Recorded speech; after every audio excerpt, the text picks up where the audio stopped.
Hey, welcome back. You're doing absolutely amazing to get this far. Fantastic. You're a massive success. Now, we're going to teach you a wonderful, wonderful technique called scrambling. This is classic NLP. No other system uses this.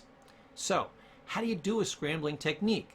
Well, scrambling techniques are all about how to take negative old experiences, memories, traumas, anything that you want to get rid of, anything that you want to deprogram yourself for, and just destroy it.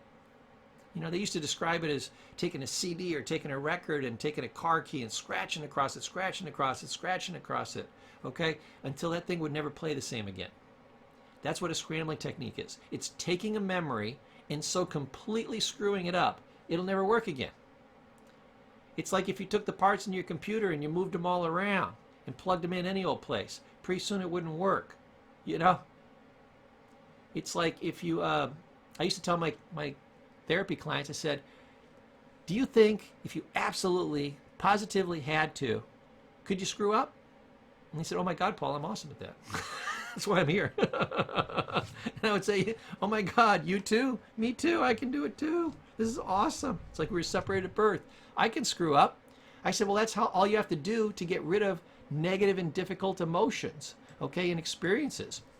I want you to recall them, bring them up into your mind, just like you would open up a file in a computer. We're going to totally screw them up, and then we're going to save them, okay, which means jump out of them. And just like a computer file, you open up a computer file and you start pounding on the keyboard. You got this text document and you're pounding on the keyboard and you're erasing stuff here and there and scrambling stuff and moving words around and copying and pasting and doing all this stuff, and then you hit save. What happens to that file? If it'll even come up, it won't work the same again. It doesn't mean the same thing. It's just, it's destroyed. It's rubbish now, okay? So it's not a negative thing. It's just, it's kind of a piece of crap. It's nothing now, which is a much better feeling than being traumatized. So a scrambling technique is when you open up a memory. See, every time you open up a memory, it's like opening up a computer file. Every time you remember something, you actually go into the memory, it's open, it's exposed, it can be changed. And if you think about it a little bit different or focus on different things, that file changes. And then when you stop thinking about it, that's like saving the file, almost like if you shut your computer down, it would autosave. And it's different.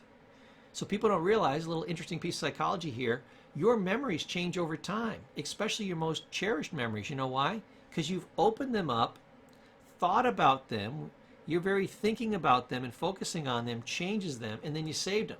So you opened it, changed it, saved it. Opened it, changed it, saved it. Opened it, changed it, saved it.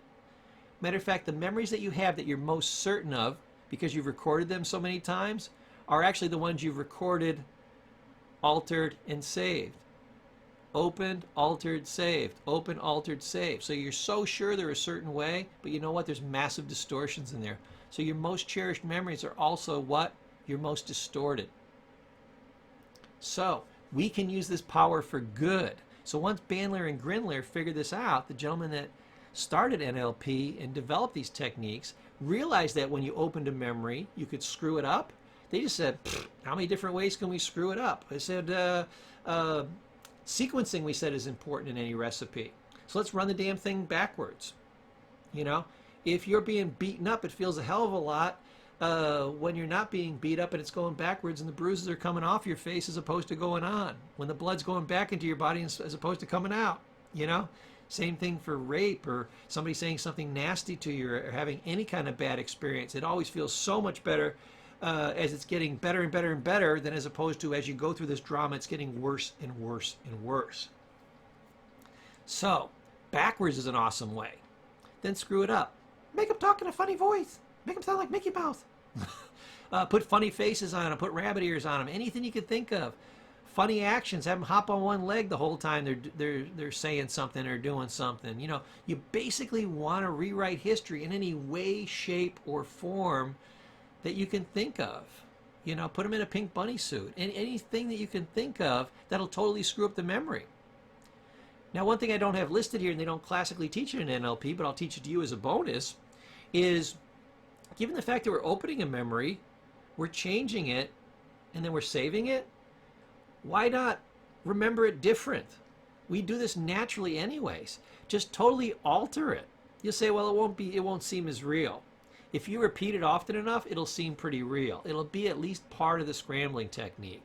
Each one of these pieces, the backwards, the funny voice, the funny face, the funny actions, all this type of stuff, is all a piece. So rewriting it can also be powerful.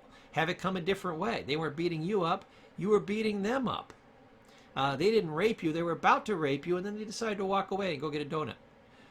Something has changed, okay? They were about to rape you and you pulled a gun out, okay? That's a different history than what you had.